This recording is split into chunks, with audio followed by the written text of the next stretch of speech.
اگر آپ گلی محلے میں کھڑے ہو کر گپے ہانکنے سے کتراتے ہیں، کمزور لوگوں کا مذاق نہیں اڑاتے، نیند کا خیال رکھتے ہیں، دوسروں کو معاف کرنے لگے ہیں، دوسروں کو جج نہیں کرتے، دوسروں کے نظریے کا، ان کی رائے کا احترام کرنے لگے ہیں اور جبری محبت کے قائل نہیں رہے، ایک چپ 100 سکھ پر یقین کرنے لگے ہیں اور دوسروں کی بات کو اس لیے سنتے ہیں کہ سمجھ سکے، نہ کہ رد عمل دینے کے لیے سنتے ہیں، تو آپ کو مبارک ہو، آپ میچور ہو چکے ہیں۔ ہمارے لہجے میں یہ توازن بڑی صعوبت کے بعد آیا، کئی مزاجوں کے دشت دیکھے،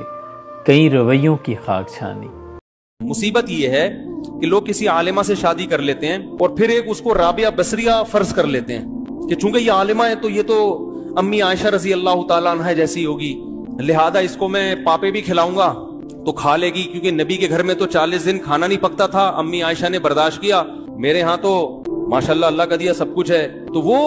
کمپیئر کرتے ہیں اس زمانے کی عورتوں سے۔ تو یہ بھی غلط ہے بھائی، وہ ہے تو اسی دور کی نا، اگر عالمہ ہے تو بس ٹھیک ہے، اس میں کچھ خوبیاں ہوں گی، کچھ خامیاں ہوں گی، لیکن اتنی خامیاں نہیں ہوں گی جو بالکل ایک آزاد عورت میں ہوتی ہیں، جو بالکل ہی کنٹرول سے باہر ہو۔ اتنا کم از کم اطاعت کر لے گی کہ آپ کی مرضی کے بغیر گھر سے باہر نکلے گی نہیں، آپ کی مرضی کے بغیر گھر میں کسی کو آنے نہیں دے گی، آپ کے بٹوے سے پیسے چرائے گی نہیں۔